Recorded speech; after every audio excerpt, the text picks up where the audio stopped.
¿Qué tal, Sandra León? Muy buenos días, ¿cómo estás? Muy buenos días, pues estupendamente, encantada de estar aquí una semana más. Pues aquí estamos en A Contracorriente, donde traemos noticias que en muchas ocasiones la inmensa mayoría de medios de comunicación no tratan, desde luego, con la profundidad que lo hacemos en esta sección. Seguimos a vueltas con la polémica que gira en torno a la ley trans. En las últimas semanas hemos seguido viendo casos de hombres que se cambian de sexo. Además, no se requiere ningún tipo de requisito para ello, se puede hacer perfectamente en el registro civil, dices que te quieres cambiar de sexo y punto, pues para ver si consiguen eludir, entre otras cosas, la ley de violencia de género. Pero tú hoy nos traes otra visión muy diferente sobre este asunto. Pues sí, hasta ahora y más allá de los trans de toda la vida, que ya antes de que Irene Montero llegara a nuestras vidas tenían mecanismos para cambiar de sexo, hay que decirlo, hemos visto casos de maltratadores, casos de gente que lo que quiere es ridiculizar la ley o poner de manifiesto que efectivamente deja la puerta abierta al fraude, pero yo hoy quiero compartir con vosotros la historia de otro hombre que lo ha hecho por razones muy distintas y cuyo testimonio creo que nos puede hacer reflexionar sobre las políticas de igualdad en su conjunto. Él se llama Miguel Colomo, aunque hoy ya es oficialmente mujer, según consta en su DNI. Algunos de nuestros oyentes puede que lo conozcan porque es el impulsor de Escaños en Blanco y una persona muy activa en redes sociales. Se sigue llamando así, se sigue llamando Miguel, sigue casado con su mujer, y me decía, yo no lo he hecho ni para burlar la ley de violencia de género, porque no he tenido ningún problema nunca en este sentido, ni para ridiculizar la propia ley trans, ni para aprovecharme de las más de 500 ventajas de ser mujer, que no sé si lo hemos comentado alguna vez en este programa, Manuel, pero hay una web que las recoge todas, 500, ¿eh? Algún día Tenemos que lo abordarlo. abordaremos, sí. Bueno, no lo ha hecho por nada de esto. Entonces, ¿por qué lo ha hecho? Pues por una razón muy sencilla. Si yo te pregunto, ¿qué es un hombre? O mejor dicho, ¿cómo es un hombre según la ley de violencia de género y según el Ministerio de Igualdad? ¿Qué dirías? Somos demonios, somos lo peor de la sociedad, somos violadores en potencia, somos violentos, somos opresores. Según la visión feminista, el hombre es el enemigo a batir. Pues esa es exactamente la razón por la que Colomo ha cambiado de sexo. Hay una serie de elementos en la ley, por ejemplo, que dice que los hombres tienen una relación de poder con las mujeres y pues son ministros y exministros diciendo pues que si el hombre es un violador en potencia o que la mitad de la población ejerce violencia sobre la otra mitad.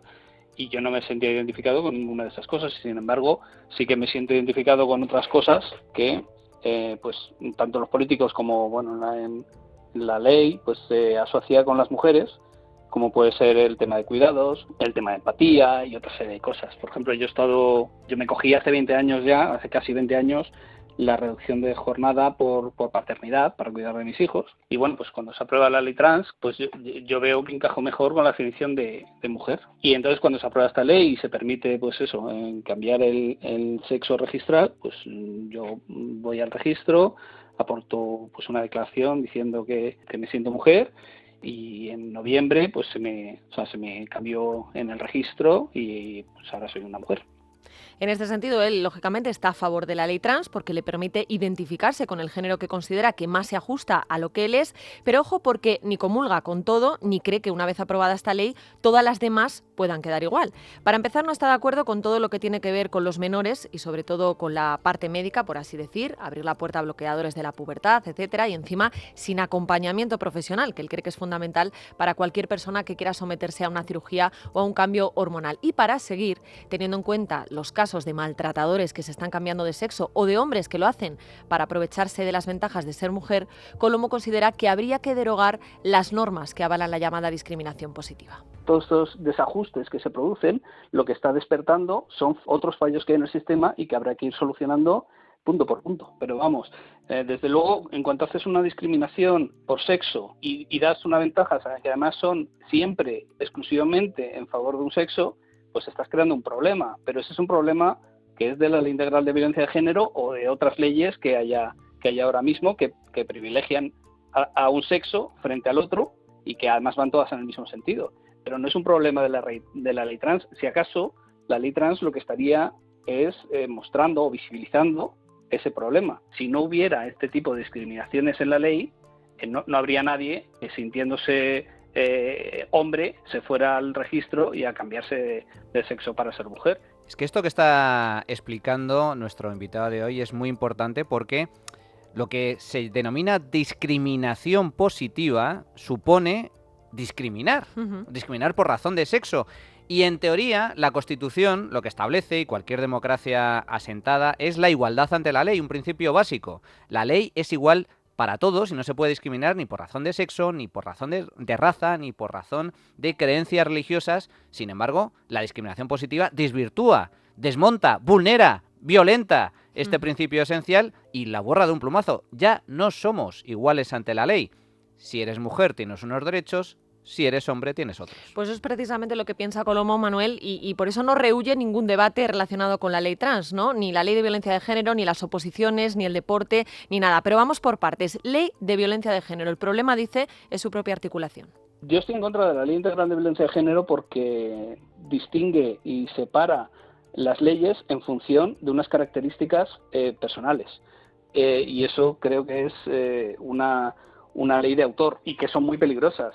Yo entiendo el concepto por el que se genera y por el que se busca proteger a ciertas víctimas, pero no entiendo que se deje fuera a parejas del mismo sexo, no entiendo que se deje fuera a hombres por el simple hecho de ser hombres.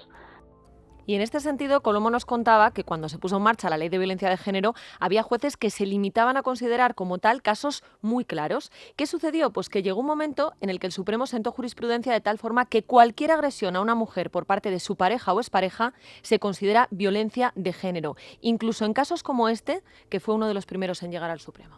A la salida de una discoteca, una mujer que quiere seguir de fiesta está con su pareja y su pareja se quiere ir a casa y entonces la mujer le pega un puñetazo a su pareja y entonces el hombre le responde con una bofetada y ella le responde con una patada. Lo ve la policía, ellos no querían denunciarse, se denuncia de oficio, se llega hasta el Supremo y en el Supremo lo que dice es que da igual el tipo de pelea que estuvieran teniendo, se asumía que el hombre tenía una posición de poder y que ejercía una opresión sobre las mujeres y que al ejercer un hombre cualquier tipo de violencia, aunque sea igual sobre una mujer, a él se le tramitaba por la ley de violencia de género y a ella por violencia doméstica. Eso sería el doble de la pena. Claro, y por eso mismo, dice Colomo, el problema no es la ley trans, sino el problema es la ley de violencia de género. Pero vamos con más cosas. ¿Qué hacemos con las oposiciones? Que sabéis que es un tema muy polémico. En el tema de las oposiciones a policía o a bomberos, si se establece que la persona que tiene que acceder a un puesto de estos tiene que tener cierta capacidad física, lo que es absurdo es decir, bueno, pues la capacidad física la vamos a separar para hombres y mujeres, porque si se requiere para el puesto, se requiere, no depende del sexo de la persona. Entonces, lo que habría que hacer, en mi opinión, es delimitar o hacer los puestos de oposiciones por roles, por el que va a tener un rol administrativo dentro de la policía, pues que sea con unas pruebas que no sean físicas, por ejemplo.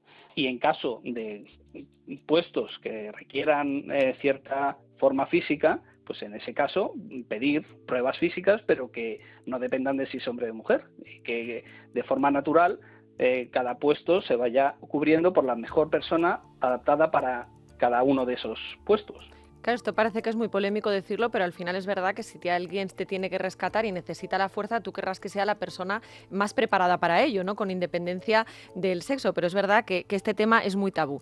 Pero, ¿qué pasa, por ejemplo, con otro tema también muy controvertido? Con las competiciones deportivas. Ahí habrá que ver cómo distinguir categorías distintas. Puedes hacerlo por cromosomas, o puedes hacerlo por testosterona, o puedes hacerlo por altura.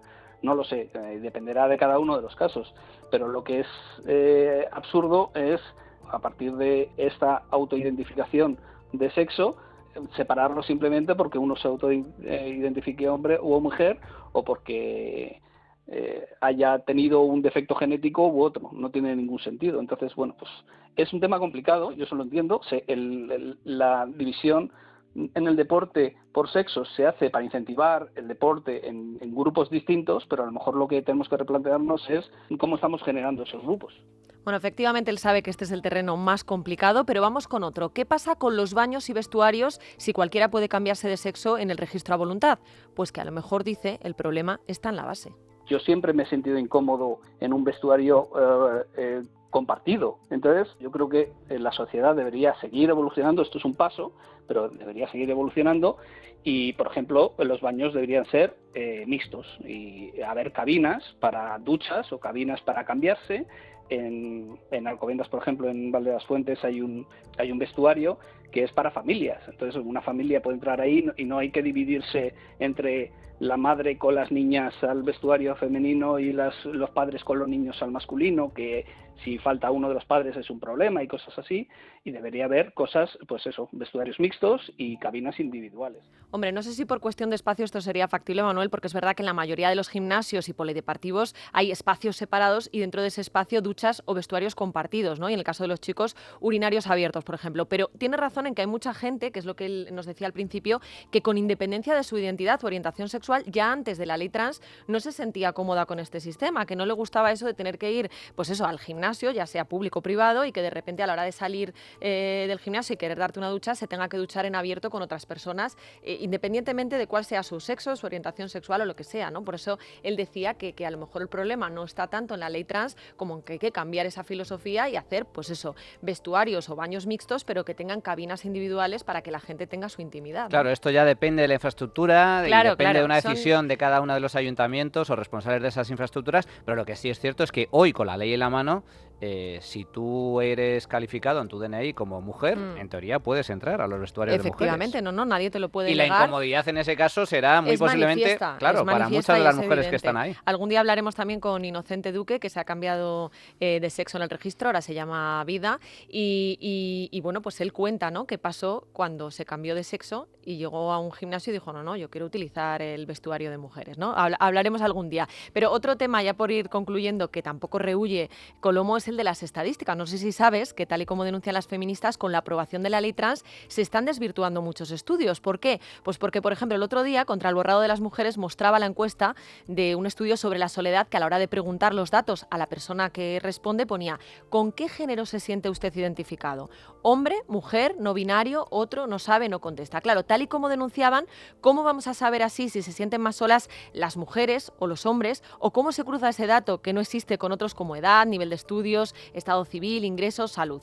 Y esto es algo menos serio, por decirlo de alguna manera. Pero ¿qué va a pasar cuando se estudien determinadas enfermedades? Pues para Colomo esto tiene una solución muy sencilla. Él decía: yo estoy encantado de que me dejen elegir mi identidad sexual, pero lógicamente para estos temas lo que hay que preguntar es directamente por el sexo biológico, y nadie se tiene por qué sentir ofendido porque es de cajón el por qué se hace. Por cierto, que Colomo también es partidario o partidaria de que el sexo desaparezca del DNI, al igual que sucedió con el estado civil o con la profesión. Bueno, pues estos son los nuevos problemas del mundo en el que nos ha tocado vivir, en donde te puedes considerar o autocalificar como hombre, mujer o no sé, ya hay tantas definiciones de género. Requiere hacer un máster. Que hay que hacer un auténtico máster, y que esto, en todo caso, tiene consecuencias y tiene efectos y genera múltiples problemas, como estamos viendo en esta sección. Seguiremos con ello, informando sobre estas y otras cuestiones. Sandra, mil gracias como siempre. Pues nada, espero que a la gente le haya servido para iniciar una reflexión, más allá de que estén de acuerdo o no de acuerdo con todo lo que dice Colomo, pero yo creo que sí que es un debate interesante sobre, como decía antes, el conjunto de las políticas